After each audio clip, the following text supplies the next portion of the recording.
How did Walt Disney Imagineering create the floating mountains of Pandora? That's one of the many details we'll discuss in today's episode.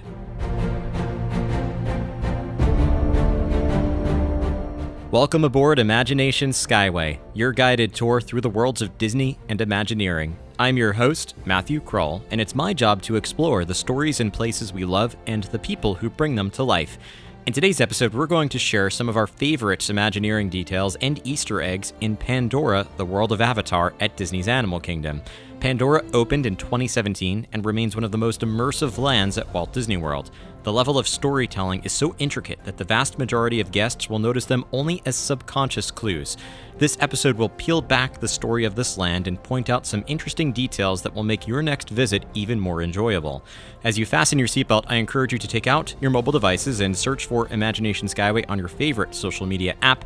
Better yet, if you're looking for ad-free episodes, bonus content, or the ability to comment directly on the podcast, head to patreon.com/imaginationskyway, where you can sign up for a free account or a premium subscription.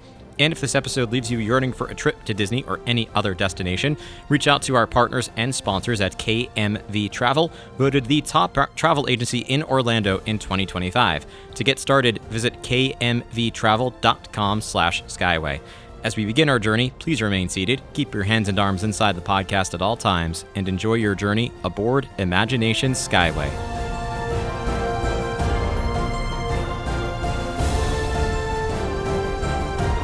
So one of my favorite places at Walt Disney World, it's no secret because I talk about it a lot, and that is Pandora, the world of Avatar. Ever since it opened in 2017, it's a must-do for me. Whenever I go to Disney's Animal Kingdom, I at least need to step foot in this incredible land based on the Avatar franchise, which continues to expand and we continue to get to enjoy.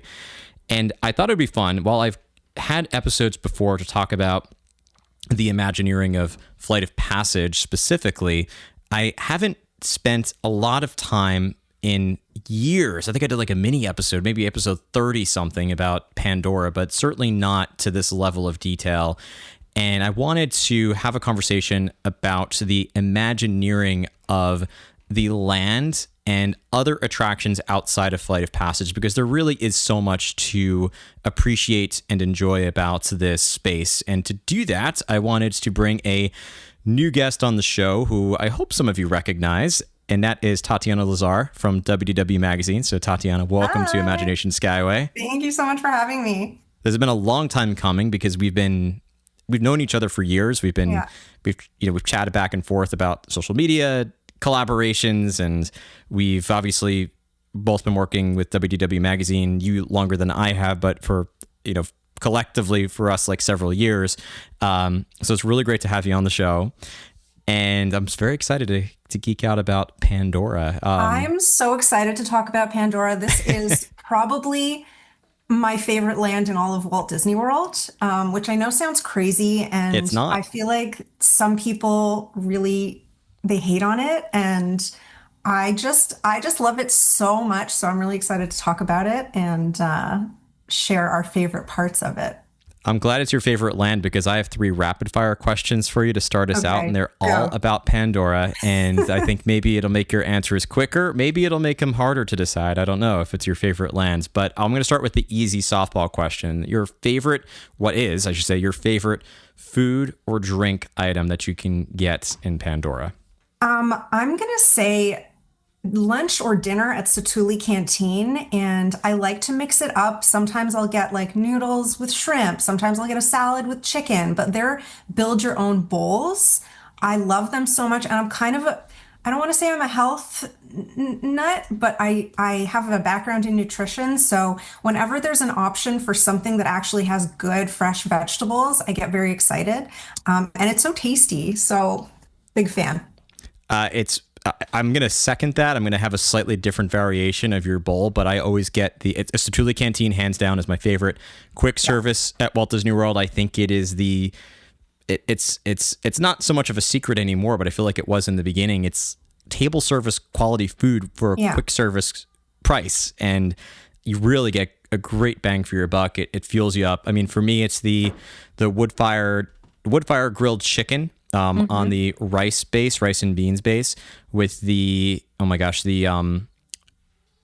creamy dressing. I can't remember what the name of it is, Okay, but I'm gonna have to the do herb that dressing. combo. Yeah, it's probably my favorite. It's really, really good. And top it off with a not so healthy blueberry cream cheese mousse dessert. And I'm in Pandoran heaven. It's just absolutely delicious. All right, Agreed. second question. Favorite time of day to visit this land? I like right at sunset as the lights are starting to come on, but you still have some of that glow from the sky. And then it's just transitions into night. I just love that. And unfortunately, it's been a while since I've been in Pandora at night just because I was there in the summer and the park closed at 5 or 6 and the sun was still out. So I'm really excited to go back and enjoy some of that nighttime atmosphere. Sunset is the best time of day for sure when you've got a lot of natural golden light on top of the rising bioluminescence that's starting up in the land. So it's a great time to go. If I have to give a second opinion answer, because I don't always like to double up on the same answer. I actually really like it first thing in the morning for early entry. If you can snake your way around the massive flight of passage standby queue that winds its way almost back to the bridge, it's great to explore the land with fewer people and to get some of that early light. And especially, I go a lot during the summer, so you're going to get a much cooler temperature than you will even during sunset. So it's a favorite time of day for me to go as well. I feel like it would be so hard for me to rope drop it for that early morning atmosphere and not go right to Flight of Passage. Like I'd have to really resist. It's hard. It's really hard to do. Not gonna lie. Third and final rapid fire question for this episode is, what is your favorite gift to take home from Pandora? Like if you're heading to Wind Traders, probably that's the main place to get really the only place to bring home a souvenir, except for a couple of other little locations around there. But what's your favorite like take home gift from Pandora? So I generally actually don't shop at Wind Traders. I'm just like not a huge fan of the merch there. I always check it out, but aside from the Banshee that goes on your shoulder, which is so cute, I'm never really impressed by the merch there, and I make my own ears. So I would just make myself a Pandoran set of ears if I wanted them. But something to take home that isn't a shop, I always love taking pictures there. They have a really great photo pass photographer that's always set up sort of on the hill. So you've got the floating mountains in the back. So I think that that's a great spot for a family picture. I was wondering if you're going to say photos, because I left it open like that intentionally, and I also love bringing home photos from Pandora. But I do have a favorite item from the gift shop that's no longer sold there, and Disney, please bring it back. And that's the candle that smells like Pandora, and specifically Flight of Passage. It has a strong Flight of Passage smell, and you know it's the real thing because it's sold by Disney. So yes, I know that there's recreations of the candle, but honestly, nothing has come close to that original design, that original scent that you could have brought home in a candle for a limited time. Okay, I'm gonna do a little product placement here. This is not sponsored, but I have to give a shout out to my girl Jessica at Traveler's Apothecary. She does Disney scented candles, and I have their Flight of Passage candle, and it's so good. My other favorite that she does is Gliding Over Fiji, it's called, and it smells like Soarin'. So if you're in the market for a Flight of Passage candle, Traveler's Apothecary, she's got amazing ones. I will have to check it out. I'm not a critic with most things except scents. I am very critical of scents, so and third party scents particularly, because I find that some of them really miss the mark. So I'll be taking that home and trying it out, and it sounds like it's a very close match, which is great. She's actually a scent scientist, so she has worked with the chemicals that they use to create certain scents throughout Disney. So she knows her stuff, and that's why they're so on the mark. Okay, that makes a big difference. I'll have to again check it out and order one and report back on how that compares. But anyway, we're not here necessarily to talk about scents, but we're here to talk about the Imagineering of Pandora. And we're doing this in a kind of top 10 style episode. We haven't done one of these in a while, but essentially we'll take turns. We'll share some of our favorite facts or favorite details about the Imagineering of Pandora. This is not necessarily meant to be a comprehensive overview because there is so much that goes into the Imagineering of this land. I've written countless articles about it and still have things I have left to discuss about Pandora. So this is just meant to highlight some of those Easter eggs and fun details you might not have noticed before, or things that you should look out for when you head to Pandora on your next trip. So Tatiana, I'll start with you because guests always go first. What is the first thing you want to share for an Imagineering detail or secret or Easter egg? This is my go-to tip for Pandora, and it is, I think, such a cool little detail that most people absolutely have no idea is in this land. And I've made a few videos about it, and people are always like, wait, what? So if you look in the land, if you go in the forest, you'll see that some of the trees have this sort of like purple bubbly goop, it looks like, on the trees. And next to any of these purple bubbly goops, there will be a spot that you can put your hand in. And I know that sounds really weird, but it's a motion sensor and it activates a sound that is basically the creatures that live in the trees being angry because you're touching their home. So go around Pandora, look for these little spots, and you can sort of just like put a fist in there and it'll be like, "Rah!" Well, you taught me something today because I had no idea that there was sound activated points. And now when I go back to Pandora, I'm going to have to look for these and see if I can find them. That's so cool. Like, I know that there is a lot of interactivity that maybe is a good transition into my first, which is not really my first. I did these in a different order, but that doesn't matter. I like to go out of order. My first fact, actually, yeah, it's literally the last one I wrote down, which does touch on the idea of interactivity. But what's really interesting about the plant life in this land in general is the fact that a large number of the plant life, the majority of the plant life you're going to see, was handmade by Walt Disney Imagineering and meant to be obviously highly realistic. But one of the challenges that Joe Rohde shared in the Imagineering story about Pandora was the fact that everything is meant to be, and everything in the film is organic, and there's no economy of scale. Like, you can't just copy and paste a particular design like you might with another land. Everything has to be, in order to be as authentic as possible, every single piece, every single plant, every single building, every single thing has to be differentiated from one another. So that makes it very complex to design and also very complex to build. And because of that, it took 60 artisans to complete all the foliage around Pandora. Now, some of the plants that you see are real, so you'll see real trees and real plants. But again, the majority of the plant life, especially in that central point of the land, was hand created by Walt Disney Imagineering. And that is especially a key way to know is if it's a bioluminescent plant, definitely handmade by Walt Disney Imagineering. There are some plants that are illuminated to make them look bioluminescent, but the ones that are truly bioluminescent, that it looks like the light's coming from within them, those of course are handmade. They can't, as far as we know, we can't find similar plants to that on this planet. The other thing is that some of the trees and plants, they didn't go so far as to just hand make individual plants, but they took it a step further by making some plants appear to be damaged by large animals, whether they're sort of, pressed down or partially eaten or, crushed in one point or another, or you can think of a number of different ways that a large animal on Earth might alter the shape or the texture of a plant, and they recreated that with the plants they designed for Pandora.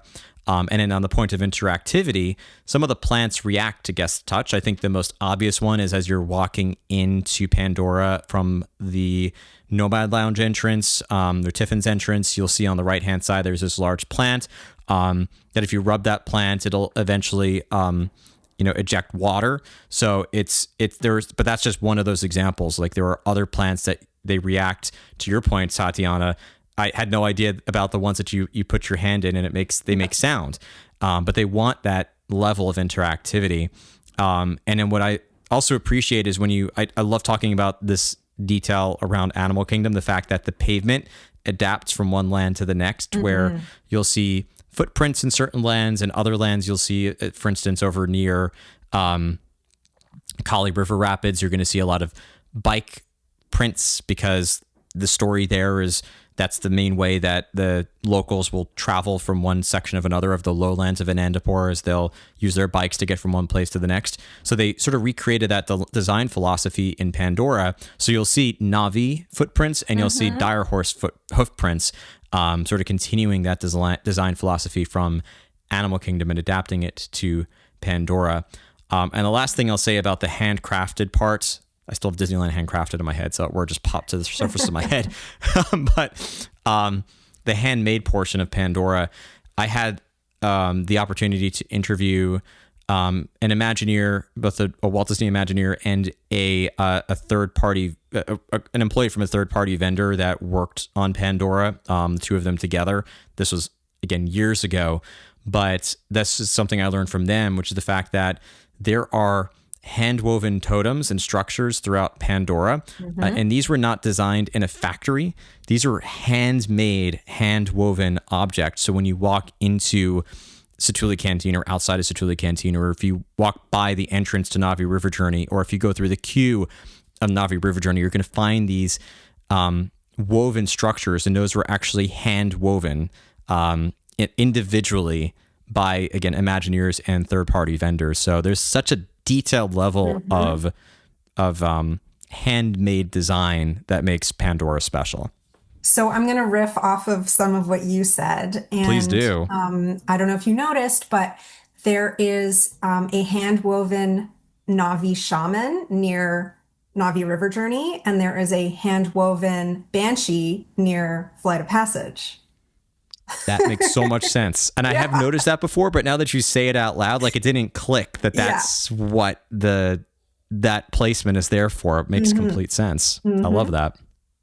So I want to talk about the plants again, because please do. I had the opportunity. Everyone's here for the plants. I love the plants of Pandora. I had the opportunity to walk through Pandora with a cast member who actually worked in the land, and I'm friends with her. We just were walking around casually. It wasn't an official tour or anything, but she shared some backstory with me that I thought was super interesting. And it is about each of these plants that have been handcrafted. So the ones that are bioluminescent that light up, each different variety has essentially a purpose, like an actual biological purpose to being in the land. So, for example, there is a plant that is the vein pod plant. So it's the yellow ones that have the veins going up them, and they glow yellow at night. And their purpose is to suck methane from the air into them. So there's their air filtration, and apparently they supposedly smell terrible. Of course, we don't actually smell them because right. But that is their backstory. And then there are other plants, like I don't know what the actual name for this plant is, but they look sort of like a pear, maybe, but like upside down. They're blue and they sit low on the ground. There are lots of them. And these plants are essentially kind of like a cactus in that they suck the moisture from the ground and they pull up all of the minerals. So if you were to bite into it, it would taste like a pickle. Wow. So these are the kinds of interesting things that you would never know about this land, but everything was put there with purpose and given a backstory.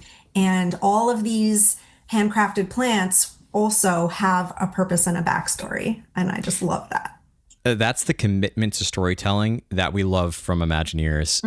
There are times you can go back again and again and again, and there will be a detail that you miss. And the point is the subconscious connection that it provides to the rest of the land, even if you don't know what that connection is. Just like walking through nature, you might not know the purpose of every single species that you see, but it all clicks and it all feels very real and organic. And when you're designing a land like Pandora, you want to recreate that feeling of an organic and natural place. So I love that they went so far is to think about the purpose of each individual species of plant in Yeah. Pandora. That's a true commitment to storytelling. Agreed. And speaking of story, I want to talk about, again, probably my favorite place in Pandora. I know that most people will say, well, Flight of Passage is everybody's favorite place. No, for me, it's Satu'li Canteen. Satu'li Canteen is my favorite place in Pandora. And one of the things I love about it is not just the food, but also the storytelling that takes place in there. And the overarching theme of Satu'li Canteen is it is a former RDA mess hall. You can sort of see that from the RDA logos that are still on the walls. You could see it does feel like it's an old like science facility of some kind. So you get the sense that it is an RDA facility that's been converted, even if you don't, again, consciously think about it, subconsciously just sort of clicks. But now it is a dining space for Alpha Centauri Expeditions employees and guests. And it also is a place that is the one that probably most directly shares the story of Alpha Centauri Expeditions, or ACE. Yeah. So, for instance, you'll see if you are in the place where you order your food, there are lots of photos, and there are also letters that are framed on the walls. And there's a construction. One of my favorite details or Easter eggs is there's a construction groundbreaking ceremony photo that's on the wall that features like a giant Na'vi with some humans, and two of the humans there are John Landau, who's the Avatar film, one of the main executive film producer for Avatar, and Joe Rohde, of course, the Disney Legend, Imagineer, and the mastermind behind Disney's Animal Kingdom and specifically Pandora, the world of Avatar. There's a framed letter from the founder of ACE, and he is sort of discussing the culmination of negotiations with the Na'vi to allow for long-term use of the Valley of Mo'ara. And he talks about the Mo'ara Cooperation Pact, which is going to allow for a few things. It's going to allow for them to bring the Avatar program back online for guests in a former RDA facility deep in the mountains. Sounds like Flight of Passage. Working with the Pandora Conservation Initiative on an experience to interact with the Ikran, something you could do over in Wind Traders, to take tours down the Capsivan River, something at Na'vi River Journey, and then converting an older RDA mess hall into a dining area, which is Satu'li Canteen. And the other thing is that there's actually next to the formal business letter for it, diagonally across from that, there's a handwritten letter framed on the wall from Marshall, who's the founder, to his wife. And I could read it for you because just a few sentences. Dearest Julie, all the time I have had to spend away from you and our family appears to have finally paid off. Today we signed our agreement with the people of Pandora that will allow us to openly shape the wonders of their world to share the wonders of their world with tourists from Earth. There remains, again, this is handwritten, so it's going to take me a second to sometimes to read the words. There remains much work to be done before you and the kids can travel yourselves. Know that when ready, the location of our facility, the Valley of Mo'ara, will not only allow you to explore rainforests with some of the most exotic flora known to mankind, but its proximity to the Capsivan River will perchance give you the opportunity to see and hear the enchanting shaman of song. For our kids, I think they will be most excited by our partnership with the Pandora Conservation Initiative, a relationship that will hopefully allow the kids to connect to avatars and experience the thrill of being on the back of a banshee across the majestic landscape of Pandora. Cannot wait to see you. Hugs to Jamie and Jody. With all my love, Marshall. So again, like handwritten letter on the wall, and it just gives you that layer deeper into the story, that as you're sitting there waiting to order your food and just waiting in line, if you take a glimpse at some of these letters, you're like, oh, now I have a better idea for the backstory of this land. And again, it's a little more directly told because most of the time the storytelling at Imagineering is more subtle. But still, this is just giving you a context clue. A very strong context clue about how Alpha Centauri Expeditions was formed and what its purpose is, and the Pandora Conservation Initiative as well. So lots of details to find at Satu'li Canteen, just about and it's the sort of the heart of the backstory of Pandora. Yeah, I love Satu'li Canteen. It's so great. Okay, so speaking of remnants of the RDA. I feel like you must know about this one, but you can spot all kinds of relics from the RDA days throughout the land. And one that a lot of people miss, but it is very much there for you to notice if you take a look, is after you pass by that red plant at the entrance and you're walking towards the land, if you look on your right, there is an old RDA helicopter buried in the forest and it's covered in moss. It looks like it's been there for eons, but there you go. Yeah, that detail is definitely meant to tell you about one, the results of the battle between the RDA and the Na'vi. It's clear who won.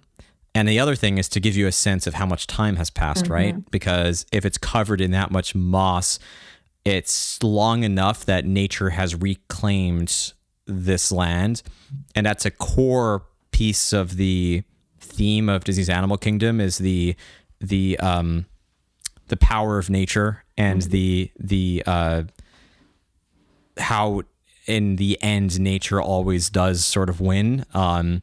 And here we get the same idea in even a science fiction realization of that philosophy. So that it's cool that they give you that subtle little, again, a visual clue to say, okay, this is how much time has passed. This is what ended up happening. And now I get a sense of how far beyond that first Avatar film we are when we're stepping foot in this land. I am going to speak to the engineering geeks. And I think one of the main highlights of going to Pandora is rounding that corner and getting that glimpse of the floating mountains. Of course.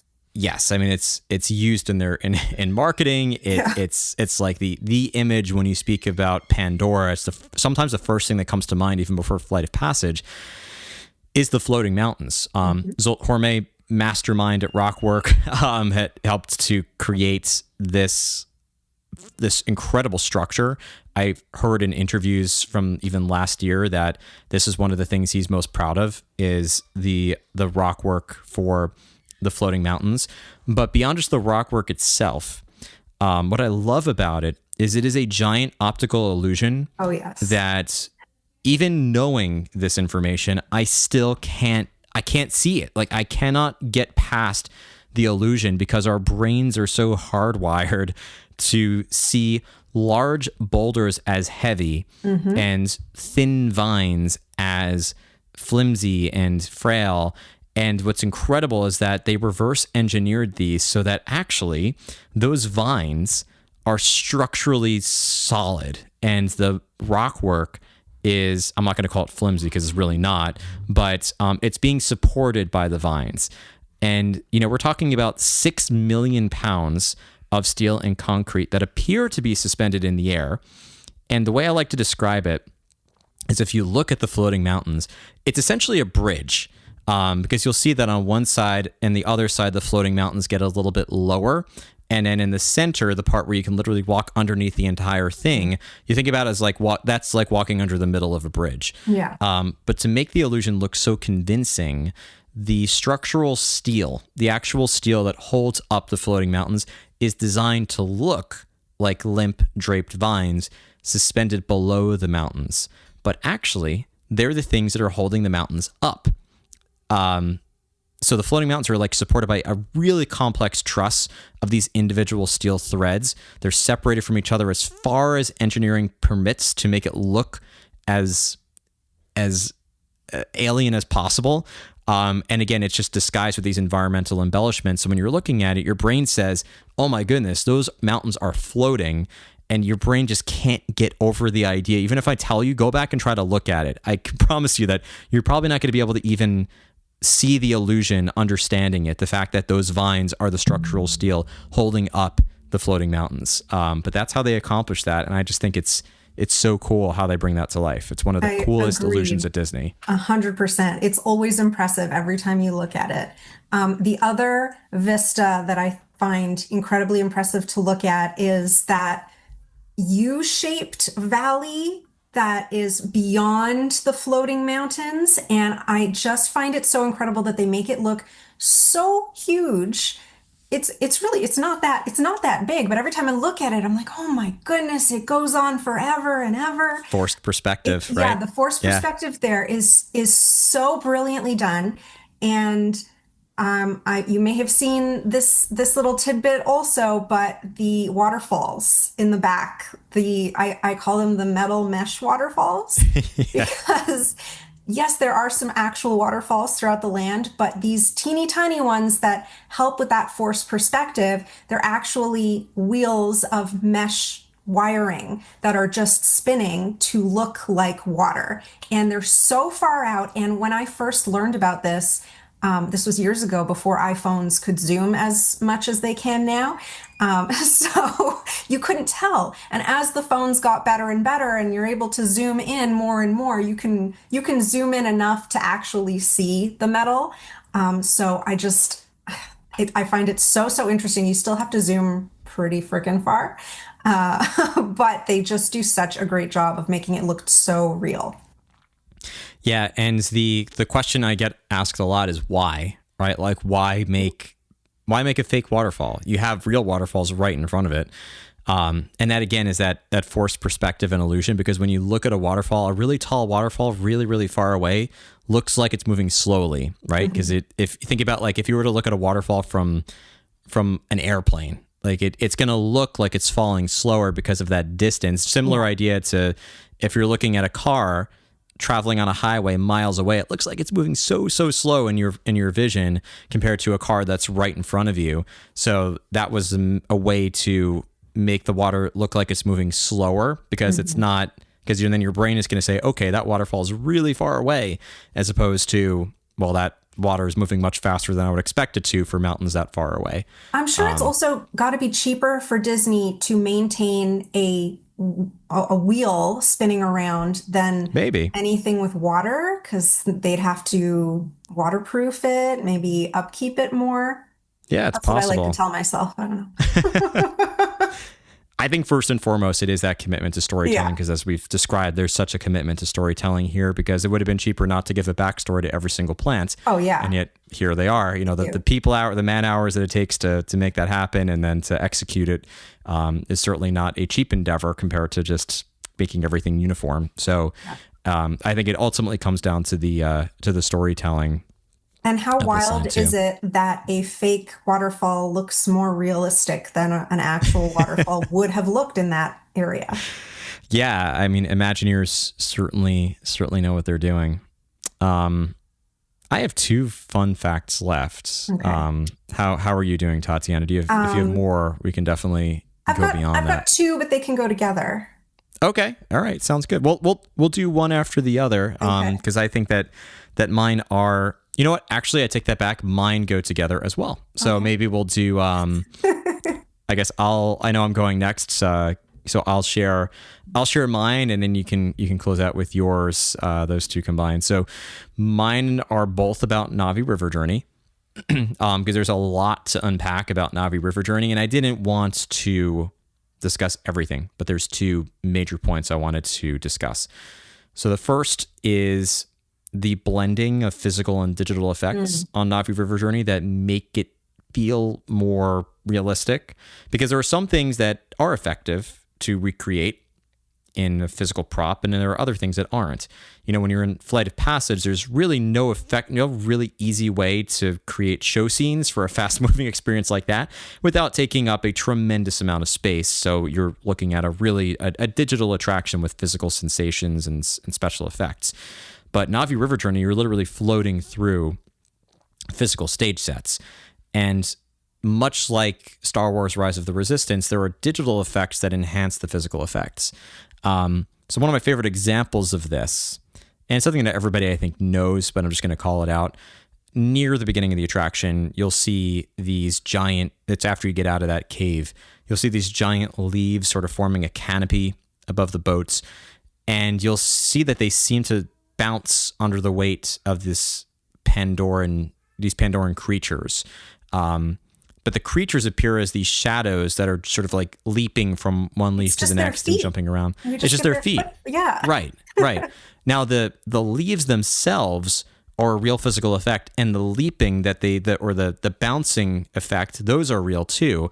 But when you see the digital effects of those creatures, the bottom of those creatures bouncing on the bioluminescence, it gives it that realistic look. It's like, oh my gosh, okay, I believe this story that there are these creatures bouncing on these leaves. Yeah. The leaves physically bounce.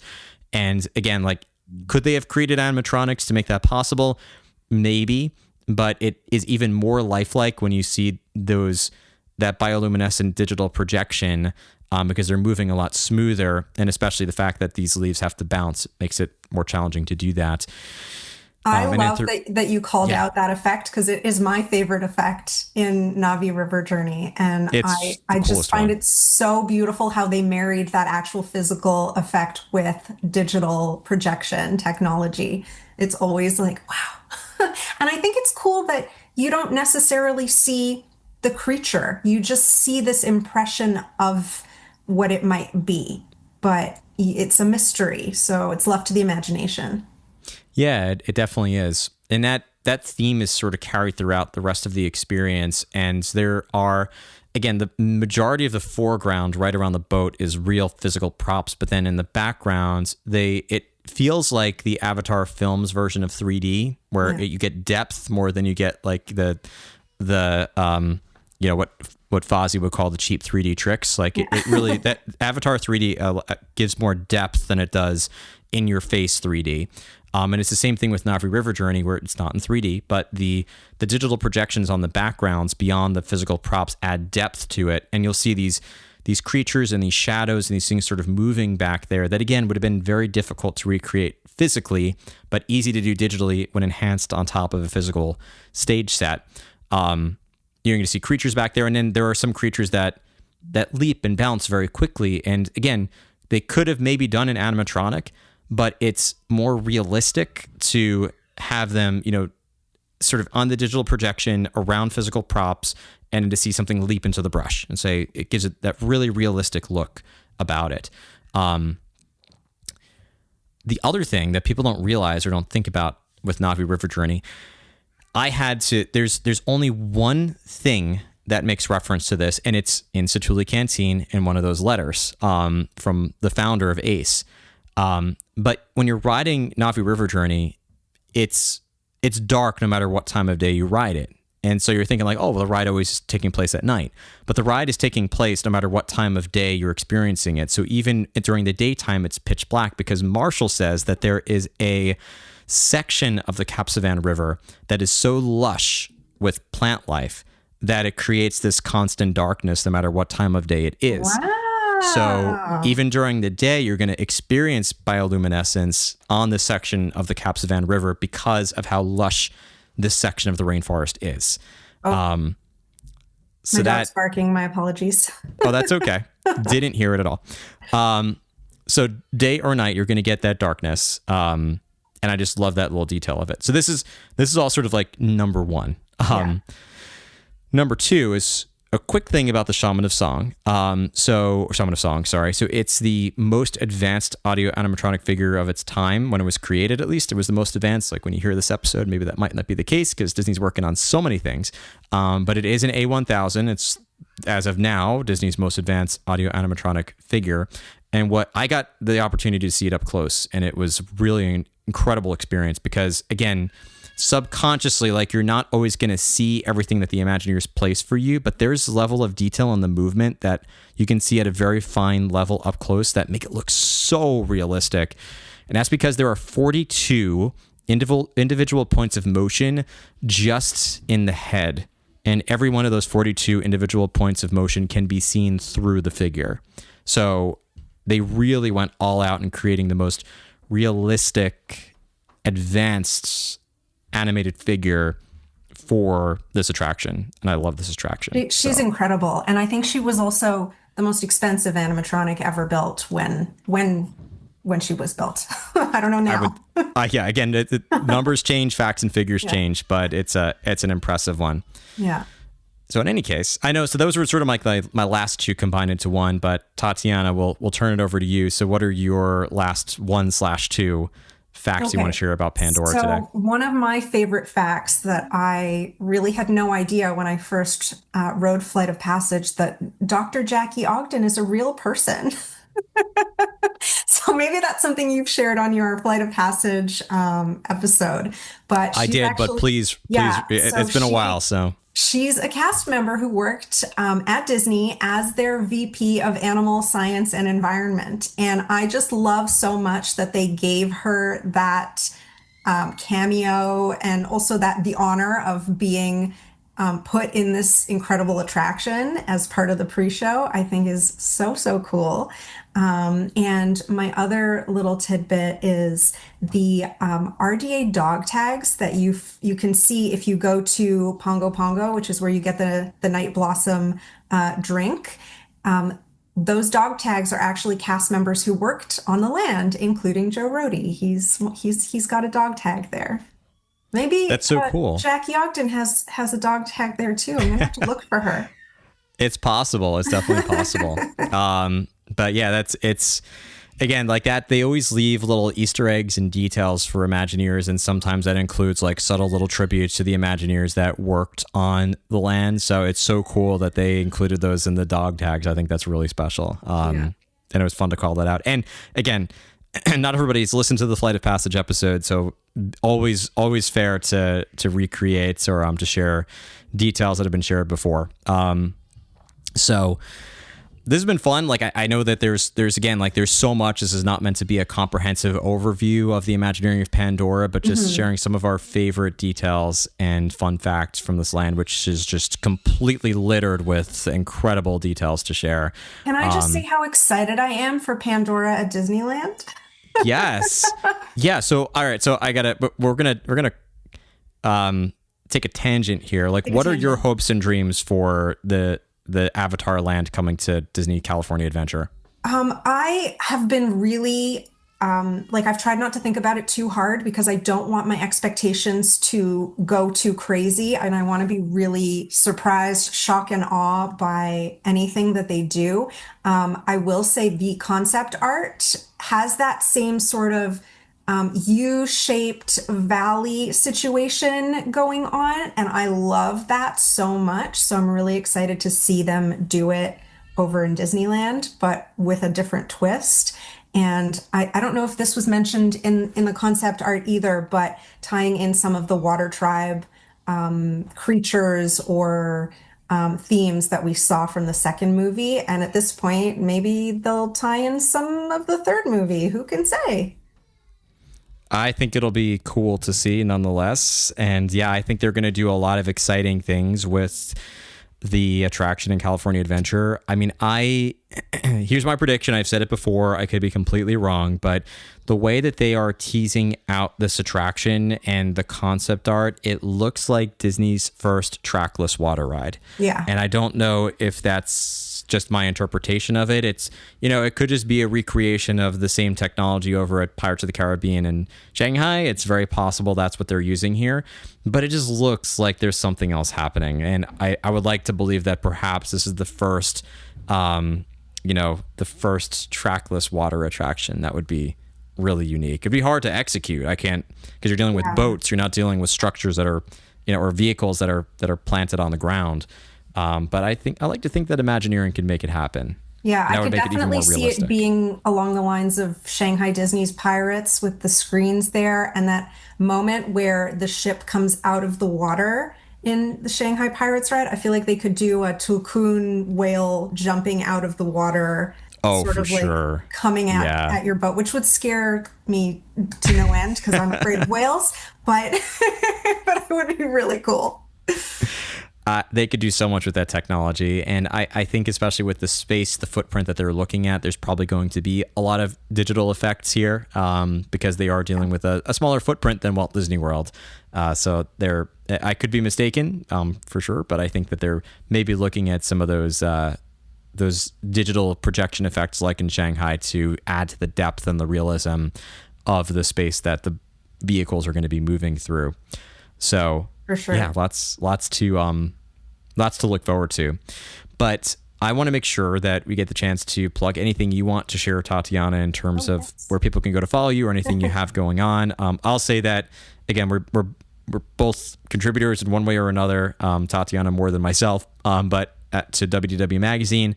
And I actually have an article coming out specifically about Navi River Journey. And I had already done an article a few months ago about the floating mountains of Pandora. And that was just like, what I shared today is just one of the facts that I shared about the floating mountains in case you want to learn even more about that structure. But yeah, Tatiana, anything you want to promote or any place you want to send listeners? A couple of the facts that I shared, I wrote an article for WDW Magazine.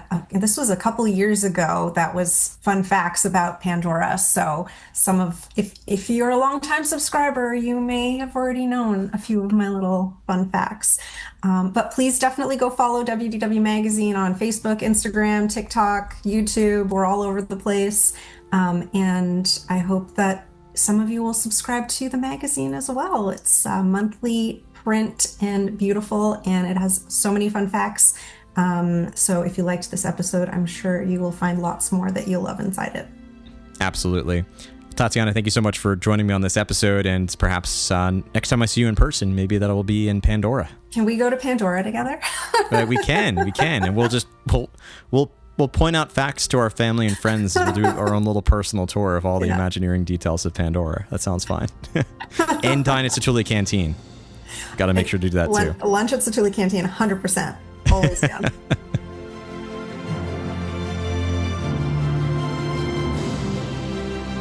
Welcome back to Imagination Central. Before you exit this episode, remember to follow Imagination Skyway on social media and share the show with anyone who might enjoy listening to our program. For ad-free episodes and bonus content, create a free account or sign up for a premium subscription at patreon.com/imaginationskyway. When you're ready for your next vacation, remember that listeners of Imagination Skyway can get rewarded for booking a trip to Disney in 2026 through KMV Travel, voted the top travel agency in Orlando in 2025. Simply fill out the form at kmvtravel.com/skyway and make sure that you select Imagination Skyway under the How Did You Hear About Us question to be eligible for a special gift from the team. Terms and conditions apply. As you disembark, please remember to remain fully seated until the podcast comes to a complete stop. Then gather your belongings and watch your head and step as you exit. Thank you for joining me aboard Imagination Skyway, and remember, if we can dream it, we can do it.